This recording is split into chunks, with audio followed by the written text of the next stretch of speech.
No one in the small town of Herzberg, Lower Saxony, could have imagined that behind the walls of the Schneider family home, one of the most shocking tragedies in recent German criminal history would unfold. What began as a normal working day in March 2023 would end in a scene of horror that would shake the entire community. Stefan Schneider, 42, was known to everyone as a man of respect.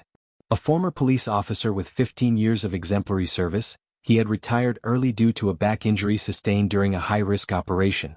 His colleagues described him as meticulous, disciplined, and extremely dedicated to his work.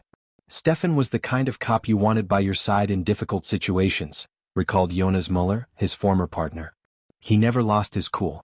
Always thought before he acted. Stefan's wife, Clara Schneider, 38, was a music teacher at the local elementary school.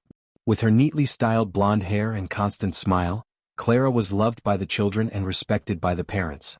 She organized the church choir every Sunday and was actively involved in community activities. Clara had contagious energy, said school principal Petra. The children loved her lessons because she made everything fun and special. The couple met 16 years ago during a music festival in Hanover. Stefan was off duty enjoying the day with friends when he heard Clara's voice singing on a small stage. He used to say it was love at first sight. 3 years later, in an intimate ceremony surrounded only by close family and friends, they were married in the historic St. Maria Church in Herzberg. During the first years of their marriage, the couple seemed truly happy. They lived in a cozy house on Bergstrasse, a quiet tree-lined street where children played freely on summer afternoons. The house, primarily owned by Clara through an inheritance from her grandmother, had a well-kept garden that she loved to decorate with seasonal flowers. Stefan built a small wooden deck in the back with his own hands where the couple used to have breakfast on Sundays. But not everything was as perfect as it seemed.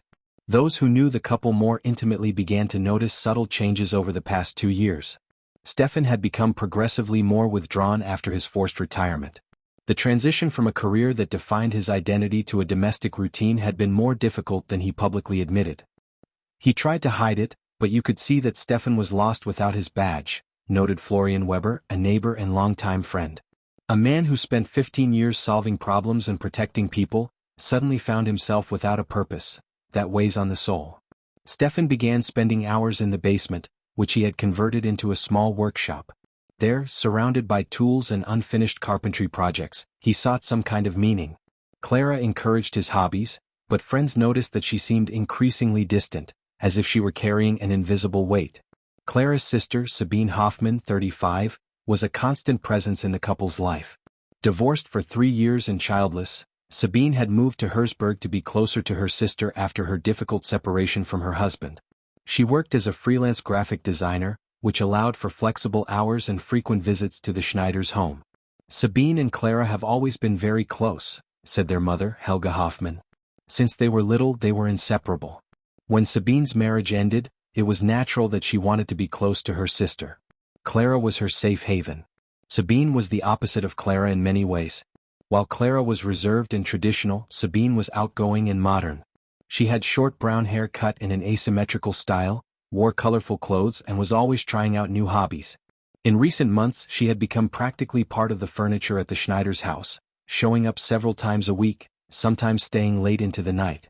Stefan initially seemed to enjoy Sabine's company. She brought a different energy to the house, lively conversations about art, culture, and world events that he no longer had through his police work.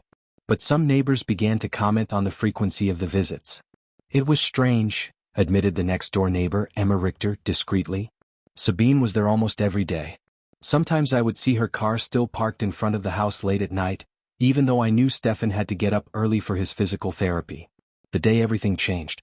What no one on the quiet street in Herzberg could have imagined was that behind the flowery curtains and well-tended garden, the dynamics of that family were about to implode in a way no one could have predicted. The public smiles hid secrets that, once revealed, would not only destroy a family but shake the entire community. On March 15, 2023, Stefan woke up at 6 o'clock in the morning as usual. Clara was already in the kitchen making coffee, a morning ritual they had maintained for years. They exchanged few words, a routine that had become normal in recent months. Gone were the lively conversations of the past, replaced by a polite and distant coexistence.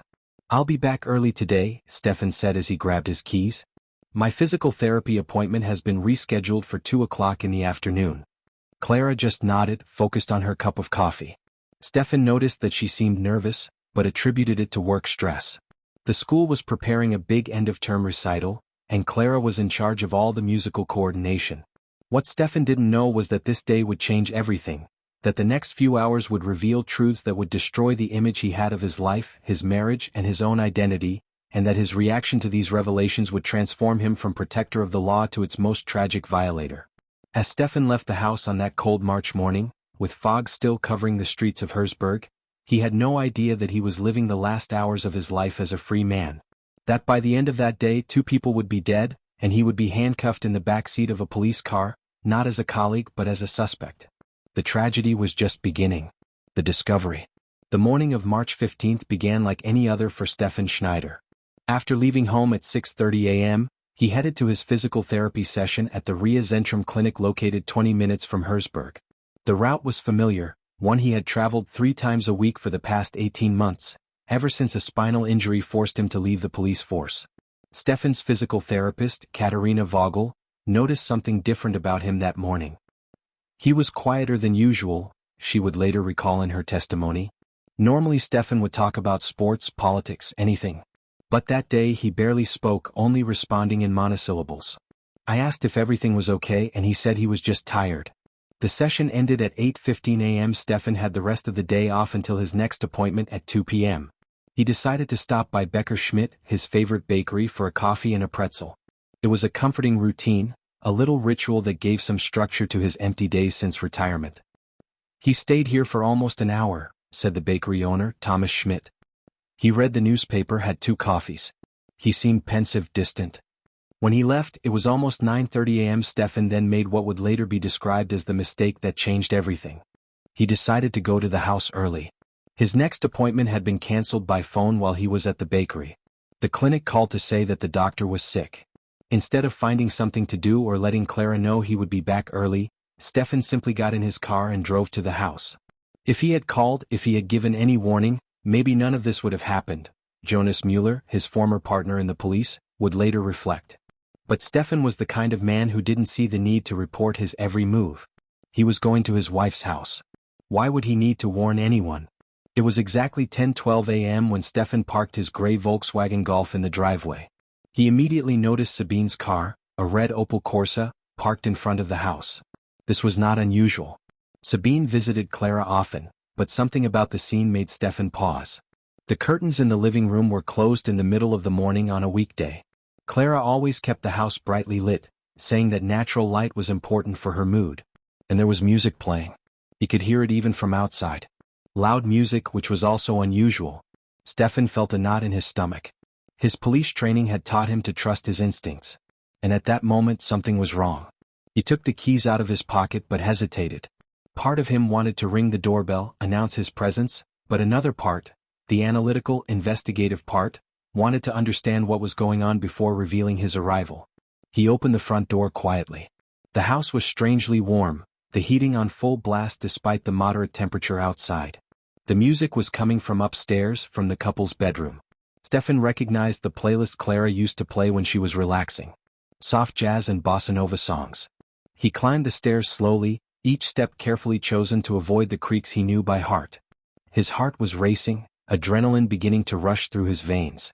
He didn't know what he expected to find, but his police instincts screamed that something was deeply wrong. The bedroom door was ajar. Stefan stopped in the hallway just 2 meters away. That's when he heard it. Voices, low laughter, sounds that made his blood run cold, sounds he recognized instantly, viscerally. With one swift movement, Stefan pushed the door wide open. The scene that unfolded before him was like a punch in the stomach. In the bed he and Clara had shared for 13 years, his wife was with his sister-in-law, Sabine. There was no mistaking what was happening.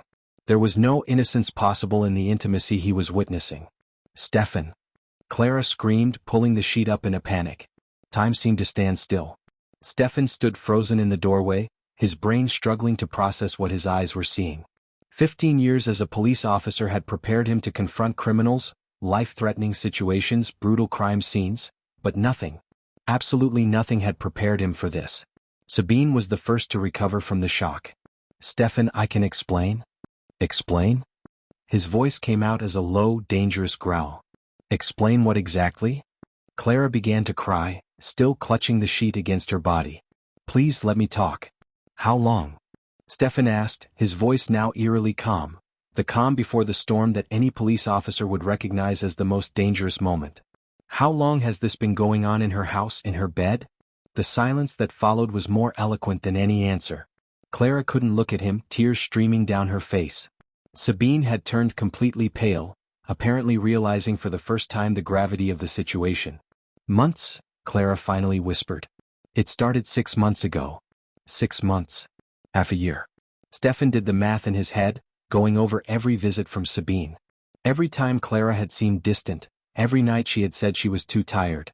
All the pieces now fit together in a painful and clear puzzle. 6 months, he repeated as if testing the words. 6 months of lies. 6 months of treating me like an idiot. It's not like that, Sabine began. Shut up. Stefan exploded, his voice reverberating off the walls. You have no right to speak. You whom I welcomed into this family, you who cried on my shoulder when your marriage ended and all the while you were. He couldn't finish the sentence. The anger was so intense that he could physically feel it, like fire running through his veins. His hands trembled, clenched into fists so tight that his fingernails dug into his palms. Clara got up from the bed, wrapped in the sheet, trying to get closer. Stefan, please, we need to talk. Let me explain how this happened. How this happened. Stefan laughed, a bitter, humorless sound. It didn't happen, Clara. You chose it. Every day for 6 months, you chose to betray me, to lie to me, to make a fool of me. The breaking point. What happened in the next few minutes would be debated exhaustively during the trial, analyzed by psychologists and experts in human behavior. But at that moment, in that overheated room in Herzberg, 3 people were caught up in a tragedy that was just beginning to unfold. Stefan turned abruptly and left the room, stomping down the stairs. Clara followed him, still wrapped in the sheet, begging, Stefan, wait. Please don't leave like this. We need to talk. But Stefan wasn't leaving. He was going to the basement, to his workshop, to where he kept something that would turn marital betrayal into criminal tragedy. In the history of Little Herzberg, that would be remembered as the moment when everything changed irreversibly, the moment when an ordinary man trained to protect and serve crossed a line from which there would be no return. The basement of the Schneider house was Stefan's sanctuary. After leaving the police force, he had transformed that damp, dark space into a complete workshop. Wooden benches lined the walls. Tools were meticulously organized and unfinished carpentry projects were scattered in every corner. It was there that he tried to find some purpose after losing his identity as a police officer. But there was something else in that basement, something Stefan had never mentioned to Clara. At the back of the workshop, hidden behind a tool rack, there was a small safe built into the wall. Even after retiring, Stefan had kept his service weapon, a Heckler & Koch P30, the standard pistol of the German police. Technically, he should have returned the weapon, but a favor from his former commander allowed him to keep it legally registered as personal property. For protection, he had justified at the time. You never know when you might need it. Now, his hands still trembling with rage, Stefan typed in the safe's code, 6 digits representing the date of his marriage to Clara. 060407. The irony did not go unnoticed, even in his altered emotional state. Upstairs, Clara had quickly thrown on a nightgown and was coming down the stairs, calling out to him, Stefan! Stefan, please come back here. We need to talk like adults. Sabine had also gotten dressed and was in the bedroom, frantically searching for her cell phone. Her hands were shaking so much that she dropped the phone twice before she could hold it. She knew she had to get out of that house immediately. She had seen that look on Stefan's face, a cold, calculating, dangerous look. The look of a man who had crossed some internal boundary. Clara, she called urgently. We have to leave now. I can't just leave, Clara replied, her voice breaking. He's my husband. This is my home. We need to work this out. You didn't see the way he looked at us, Sabine insisted, following her sister down the stairs. I know that look. My ex had the same look before. Clara, please. We need to leave.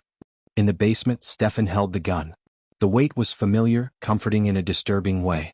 15 years of training, thousands of hours at the shooting range, countless situations where this gun had been his companion. He checked the magazine, full 15 bullets. What was he thinking at that moment? Forensic psychologists would debate this extensively during the trial. Some would argue that it was a premeditated, cold, calculated act. Others would say it was an extreme emotional reaction, a psychological breakdown of a man who had lost everything that defined his identity. Stefan climbed the stairs from the basement slowly, the gun in his right hand along his leg. He entered the kitchen where Clara was waiting for him, still trying to find words to explain the inexplicable. "Stefan, please put that away," Clara said when she saw the gun, her voice rising an octave in panic. "You don't need that. We're civilized people. We can talk." "Talk?" Stefan interrupted, his voice frighteningly calm. "What exactly do you want to talk about, Clara? How you destroyed our marriage. How you cheated on me with your own sister in your house. How many times you laughed at me while I was up there fixing the roof or in the basement making furniture." "We never laughed at you," Clara began to cry. "I never meant to hurt you. Just happened. I didn't plan it. Sabine and we just connected in a way I didn't expect." "You connected," Stefan repeated as if tasting the words. "In your bed, in your house while I was in physical therapy because I wrecked my back protecting people like you." Sabine appeared in the kitchen doorway, stopping abruptly when she saw the gun. "Stefan," she said carefully as if speaking to a wild animal, "this isn't going to solve anything. Please let us go. You never have to see us again. We can just..." "Just what?" Stefan turned to her, his eyes cold and empty. "Just pretend this never happened? Just go on with our lives? Do you think that's how it works?" Sabine's phone started ringing in her pocket. She didn't even move to answer it. Later, investigators would discover that it was her mother, Helga, calling to arrange lunch. If she had answered it, if someone had interrupted that moment, perhaps the tragedy could have been avoided. "I gave everything for you," Stefan continued, looking at Clara. 15 years of marriage. I worked overtime so you could follow your dream of teaching. I supported you when your mother was sick. I built an entire life around you. And you threw it all away for what? For an affair with your sister in your own house." "It's not an affair," Clara shouted back, her sadness momentarily turning to defensive anger. "I love her, Stefan. I know you can't understand, but it's true. And I loved you too. I still care about you. But this, what I feel for Sabine is different. It's..." The word love was like a trigger. Stefan raised his gun, pointing it at Clara. His years of police training made the movement fluid, automatic. "Don't say that word. You don't know what love is. Love is loyalty. Love is respect. Love is not destroying the person who trusts you." "Stefan, put the gun down," Sabine pleaded, stepping forward. "Please, this isn't you. You're a police officer. You protect people. You..." "I was a police officer," Stefan corrected, the gun still pointed at Clara. "Now I'm nothing. No badge, no purpose, and now no family. You took the last thing I had left. The shots." What happened in the next few seconds was described differently by experts and investigators. The landline phone in the kitchen started ringing. They later found out it was Clara's school, asking about her absence. The sudden shrill sound made Clara take a step back, tripping over one of the kitchen chairs. Stefan interpreted the movement as an attempt to escape. His police training, years of conditioned reactions in high-stress situations, took over. When you point a gun at someone and that person moves abruptly, you react. The first shot echoed through the house like thunder. Clara fell to the floor, her hands instinctively going to her chest where the bullet had pierced her. Blood began to trickle between her fingers as she looked at Stefan with an expression of absolute shock and disbelief. "No," she whispered. "Stefan, no." Sabine screamed, a primal sound of terror and despair. She rushed to her sister, falling to her knees beside Clara, her hands trying to staunch the bleeding. "Clara. Clara, stay with me. Someone help." Stefan stood still, the gun still in his hand, staring at the scene as if he were watching from outside his own body. Part of him, the part that had been a police officer who had sworn an oath to protect lives, screamed in horror at what he had just done.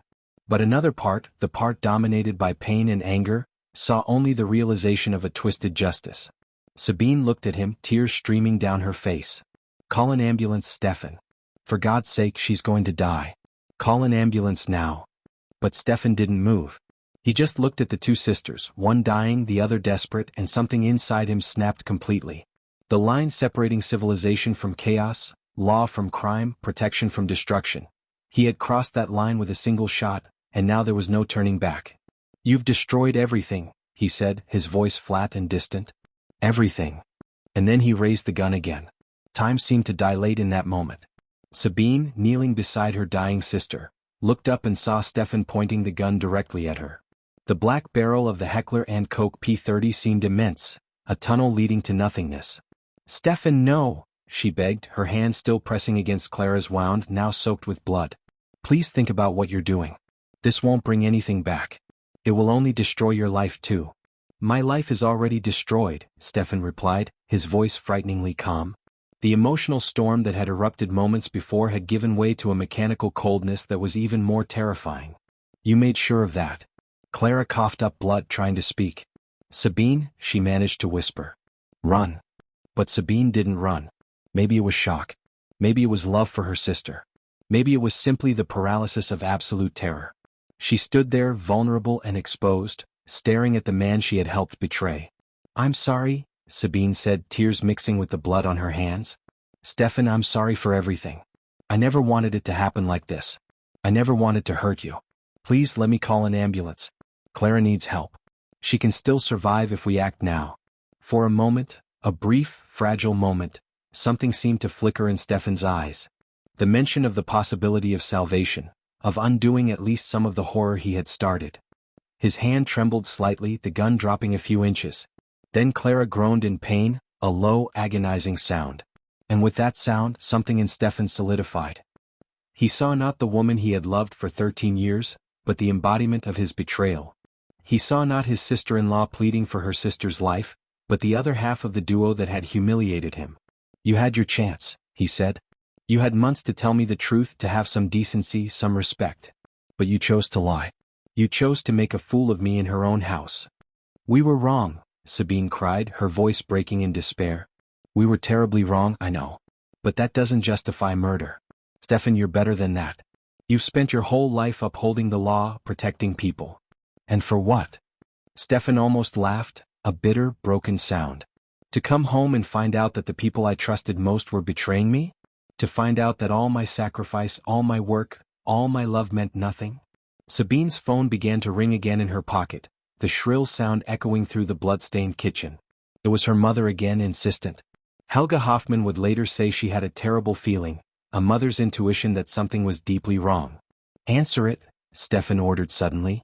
Answer the phone. Sabine hesitated, confused. Her hands were covered in blood. What? I said answer it. Stefan shouted, the gun steady again. I want you to talk to your mother. I want you to tell her what you did. I want her to know what kind of daughters she raised. With trembling hands, Sabine took the phone out of her pocket, smearing blood on the screen. She stared at the flashing name, Mama. Tears streamed down her face as she answered. Hi, Mama, she said, her voice shaking uncontrollably. Sabine, honey, are you okay? You sound strange, Helga's worried voice echoed through the phone. Sabine looked at Stefan, pleading. He gestured with the gun. Go on. Mama, I need to tell you something. Sabine began to sob. What happened? Where's Clara? Sabine, you're scaring me. Clara's here, Mama. Sabine looked at her sister, who was now pale, her breathing shallow and irregular. She's hurt very badly. Hurt? How, Sabine? What's going on? Stefan snatched the phone from Sabine's hand. Helga, he said, his voice cold and controlled. Your daughters destroyed my family and now they're going to pay for it. Stefan, what are you saying? What happened to Clara? Stefan, please. He hung up the phone and threw it on the floor, crushing it with his foot. The gesture was so violent, so final, that Sabine understood. There would be no more talking, no more pleading. Stefan had made his decision. Please, she tried one last time, her voice just a whisper. If you're going to kill me, at least call an ambulance for Clara first. She doesn't have to die like this in pain. Please, Stefan, if you ever loved me as family, do this for her. Stefan looked at Clara. She was unconscious now, her small, fragile body lying on the cold kitchen floor. Blood had formed a pool around her, staining the ceramic tiles she had chosen herself 3 years ago when she inherited the house. He remembered the day she had picked that specific pattern, saying it made the kitchen more cheerful. For a second, just a second, Stefan Schneider became human again. He saw the woman he had loved, the woman he had dreamed of growing old with. He saw Sunday mornings drinking coffee on the deck he had built, the laughter, the plans, the shared dreams. But then he remembered the bedroom, the scene he had witnessed, the betrayal that burned like acid in his soul, and his humanity was gone again. No, he said simply. The second shot was different from the first. The first had been almost reflexive, a trained reaction to a sudden movement. But the second was deliberate. Stefan carefully aimed, took aim, and pulled the trigger with the same precision he had learned in thousands of hours of police training. Sabine didn't even have time to scream. The bullet hit her in the chest, piercing her heart. She fell backward, her eyes wide with shock, and collapsed next to her sister. Her hands, still covered in Clara's blood, automatically reached out toward her, as if even in death she was trying to protect her. The silence that followed was absolute. Stefan stood still, the gun still in his hand, staring at the two women lying on the floor of the kitchen. Smoke was still coming out of the barrel of the gun. The smell of burnt gunpowder filled the air, mixing with the metallic smell of blood. Outside, life went on as normal on the quiet Bergstrasse. Children played a few houses away. A mailman passed by delivering letters. No one had heard the shots. The Schneider house was well soundproofed, a feature Stefan had considered an advantage when Clara inherited it. Stefan slowly lowered the gun. He looked at his hands, the same hands that had held Clara when she cried over her father's death. The same hands that had built furniture for their home. The same hands that had sworn to protect and serve. Now they were the hands of a murderer. Clara let out one last weak sigh, her body finally succumbing to her injuries. Stefan heard that sound, the sound of life leaving the body of the woman he had loved, and felt nothing. The emotional void was complete, as if he had burned all his emotions in a single devastating fire. He walked over to the kitchen table and sat down quietly in one of the chairs. He placed the gun on the table next to the morning newspaper that was still open to the sports page. The normality of that detail, the newspaper, the table, the kitchen that seemed so ordinary except for the two dead women on the floor, was surreal. Stefan picked up his cell phone and, with surprisingly steady fingers, dialed a number he knew by heart, the number for the central police station in Herzberg where he had worked for 15 years. "Police, how can I help you?" answered a female voice he recognized. "Petra, the receptionist." "Petra," Stefan said calmly. "It's Stefan Schneider. I need to report a homicide. 2 homicides actually." There was a confused pause. "Stefan, are you joking?" "I'm not joking, Petra.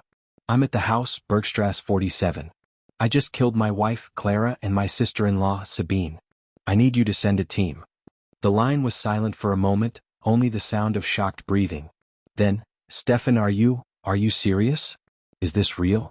"It's real," he confirmed, his voice devoid of emotion. "I'm unarmed now. The gun is on the table. I'll wait here for the team to arrive. I won't resist." And then, for the first time since he had pulled the trigger for the first time, Stefan Schneider began to cry. Stefan's call to the Herzberg police station caused instant panic. Petra, the receptionist, immediately transferred the call to Commander Ralph Brandt, who had been Stefan's direct superior for more than 10 years. What followed was one of the most surreal conversations of Brandt's career. "Stefan, it's me, Ralph," the commander said, trying to keep his voice calm and controlled. "I need you to explain to me exactly what happened. Slowly in detail." On the other end of the line, Stefan sounded strangely composed. "I came home early today. I found my wife Clara with her sister, Sabine, in the bed. They had been having an affair for 6 months. I lost control. I took my service weapon and shot them both. They're both dead." Ralph Brandt closed his eyes, feeling the weight of those words. Stefan Schneider, one of the most reliable police officers he had ever commanded, was now confessing to a double homicide. "Stefan, are you hurt? Is there anyone else in the house?" "No, just me and the bodies. I'm sitting in the kitchen. The gun is on the table. I won't resist when you arrive." "Good, that's good, Stefan. Keep the gun away from you. Don't touch anything else. The team is on its way now. I need you to stay on the phone with me until they arrive." "Okay." "No," Stefan said softly. "I can't. I need to be alone with this for a few minutes." And he hung up. Ralph immediately dispatched all available units. In a small town like Herzberg where violent crime was rare, the news spread quickly through the police station. Jonas Muller, Stefan's former partner, was in the locker room when he heard. He dropped the coffee cup he was holding, the hot liquid spilling onto the floor. "No," he muttered. "It can't be true. Not Stefan." But it was true. 6 minutes after Stefan's call, 3 police cars arrived at Bergstrasse 47, sirens cutting through the morning silence. Neighbors came out of their houses, confused and alarmed. Emma Richter, the next-door neighbor, watched the scene with growing horror. "I thought it was a robbery or something," she would later testify.